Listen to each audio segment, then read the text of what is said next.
यही हो रहा है देश में। सही बात है। एक गलती भी नहीं माफ होगी। और यहाँ एक आदमी बैक टू बैक गलती कर रहा है, back to back paper leak के लिए जिम्मेदार, लेकिन वो आदमी नहीं हटे। क्यों नहीं हटेगा? देश नाम दिया क्या हमने उसके? जिम्मेदारी दी थी ना, वो तुम निभा नहीं पा रहे तो छोड़ दो। सबसे जरूरी तो इस देश की शिक्षा में नैतिकता है, जो हमारे नेताओं में ही नहीं बची। नैतिकता है ही नहीं। वो कह रहे हम जिम्मेदार हैं, इतने लोगों की जान चली गई। एक तो हम कह रहे हैं जिम्मेदार हो तो हट जाओ। जिम्मेदार का मतलब तो यही होता है, लेकिन हम हटेंगे नहीं। एक इतना अच्छा मैसेज जा सकता था और लोग वाह मोदी कर सकते थे अगर मोदी जी ने शिक्षा मंत्री को हटा दिया। इस देश की सरकार युवाओं के बारे में सोचती है, लेकिन हो क्या रहा है? कॉकरोच को मिटा दो। लड़ाई इस बात की कॉकरोच आके से इनका कोई लेबल नहीं। 22 मिलियन लोग एक जगह इकट्ठे रहे एक प्लेटफॉर्म पे, आप कह रहे हैं इनका लेबल नहीं। क्या ये बिना दर्द के एकत्रित हो गए? क्या इनके अंदर कोई दर्द नहीं? क्या इनके अंदर कोई बेचैनी नहीं है? क्या कोई बात इनके मन को नहीं कचोट रही? हुआ क्या ना कि इतने सालों से आवाज ना उठाते हुए सब कुछ नॉर्मल लगने लगा।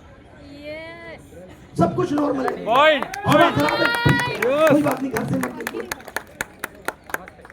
एक आदमी 1 लीटर एथेनॉल बनाने के लिए 10,000 लीटर पानी की भेंट चढ़ा दे रहा है, सिर्फ पुत्र प्रेम की बात।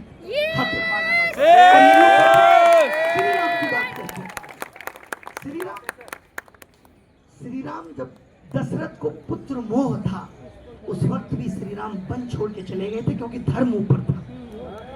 यस, वहां से सीखना था पुत्र मोह। सत्ता की भूख नहीं थी, सत्ता का त्याग था श्री राम के अंदर। सत्ता की भूख। हमने उस चरित्र से कुछ नहीं सीखा। हमारा सब कुछ नारों में, हमारे लिए श्री राम भी बस नारों में, चरित्र से कुछ नहीं सीखे। बहुत दुखद है। थोड़ा पानी पी लिया जाए। बिल्कुल बिल्कुल। थोड़ा सा और बोलूंगा, बस 2 मिनट। बोलिए बोलिए सर, बोलिए।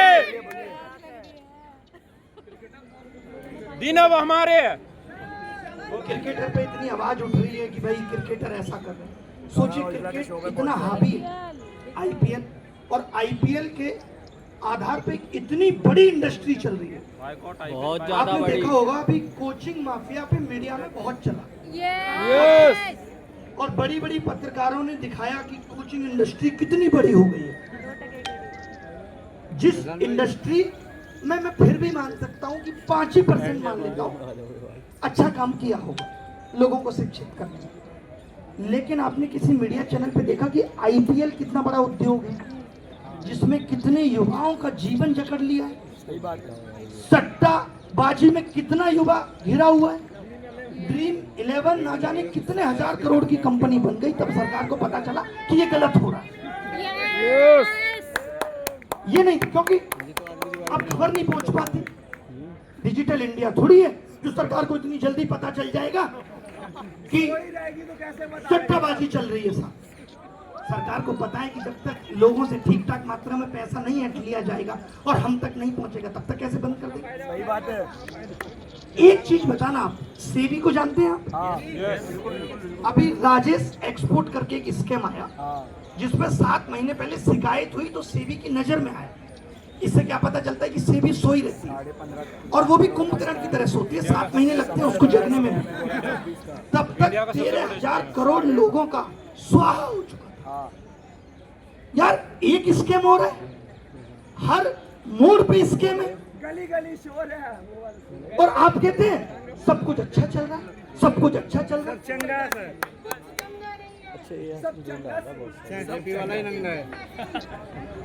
और मीडिया का जो काम था कोर, कि अगर आपकी समस्याओं को सरकार से जाके पूछना। ट्रम्प ज्यादा बड़ा बदमाश है या नहीं? उसके बावजूद भी आप देखते हो महीने में 1-2 प्रेस कॉन्फ्रेंस उसको भी करनी पड़ती है। आप बताओगे या नहीं देश का क्या हाल है? कितना अच्छा हो कि मोदी जी यूरोप से लौटे और प्रेस कॉन्फ्रेंस करें और बताएं कि युवाओं के लिए इतने अवसर लेके आए हो, लेकिन चर्चा होती है जो मोदी जी को एक अवसर मिलता है मेलोनी को चॉकलेट के लिए, वो अवसर ज्यादा बड़ा है। उस पर चर्चा होना ज्यादा जरूरी है। उसने भी तो नहीं की। कैबिनेट की मीटिंग होती है, आते ही पता चलना चाहिए क्या हुआ, किस किस को हड़काया गया, किस किस से जिम्मेदारी छीन के दूसरे को दी गई। लेकिन मीडिया में न्यूज आती है मोदी जी ने सबको सलाह दी है डिहाइड्रेटेड रहना। मैं तो पहले से ही कह रहा हूँ कि इनकी कैबिनेट को इतनी समझ नहीं है कि गर्मी में डिहाइड्रेटेड रहना या हाइड्रेटेड रहना, उसकी सलाह भी मोदी जी देंगे। आम कैसे खाते हैं मोदी जी बताएंगे, आम कैसे खाते हैं? भाई ये बड़े मुद्दे हैं। सर ये बॉलीवुड वाले शहीदों के नाम पे फिल्में बनाते, ये आवाज क्यों नहीं उठा रहे आज युवाओं की? मैं ये युवाओं की आवाज है कि आप देखने क्यों जा रहे हैं उन फिल्मों को? नहीं जा रहे सर, हम नहीं जा रहे, नहीं जा रहे। मैंने तो ये बॉलीवुड है वो, बॉलीवुड। 7 साल पहले कही थी मत देखिए इनको, और आपने देखना कम भी किया। बड़ी खराब हालत है इनकी, आजकल कहीं भी पहुंच जाते देखते हैं तो आजकल इनकी हालत खराब है। ऐसा नहीं है, वो क्या है कि हम लोग देख नहीं पाते उस चश्मे से। हम जिस आदमी को सालों तक परफेक्ट समझते हैं, वो 3 शादियों के बाद भी नहीं रुक रहा है। ये होती है परफेक्ट, ये होती है परफेक्ट। आज आप ये उम्मीद छोड़ दीजिए कि कोई भी आपकी आवाज सुनेगा, ना कोई बॉलीवुड, ना कोई क्रिकेटर, कोई आपकी आवाज नहीं। ये सब इतना कमा के बैठे हैं कि ये लंदन शिफ्ट हो जाएंगे।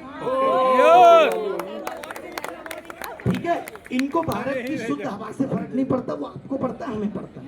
इनको भारत में शुद्ध पानी मिल रहा है नहीं मिल रहा फर्क नहीं पड़ रहा, क्योंकि इनकी बोतल बाहर से आ रही है। इनको फर्क नहीं पड़ रहा। इनके बच्चे यहाँ पढ़ेंगे नहीं, इनको यहाँ की शिक्षा व्यवस्था से फर्क नहीं। इनके लोगों को यहाँ पे इलाज नहीं कराना, इसलिए इनको यहाँ के हॉस्पिटल से फर्क नहीं। वरना 10 साल मोदी जी को पूर्ण बहुमत दिया, क्या लोग प्यार नहीं करते थे? मैं पूछना चाहता हूँ, आप पे बहुत भरोसा किया, आपने उस भरोसे पे हर कदम पे चोट की। सर बॉलीवुड वालों ने कला का अपमान किया, अपनी कला का। मुझे लग रहा है आप एक्टिंग का ऑडिशन देने गए थे, आपको मिला नहीं मौका। आपको बॉलीवुड के प्रति बड़ी गुस्सा निकल रही है। सर इसलिए निकल रही है कि शहीदों के नाम पे फिल्में बनाते, आज ये आवाज क्यों नहीं उठे? अपने किरदारों से इनने कुछ नहीं सीखा। भगत सिंह के किरदारों से इनने कुछ नहीं सीखा, सिंह के किरदारों से नहीं सीखा। आज भी वो भी देवल अजय देवगन भगत सिंह के नाम पे फिल्में बनाते हैं। आज जैसे लोगों ने मुझे बहुत कुछ लिख के दिया, आप भी दे दो। मेरा फर्ज है सबका फर्ज।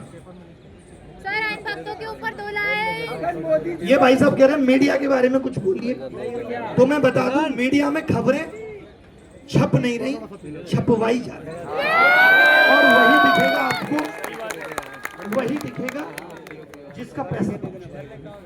इतना सब PR करता हूं।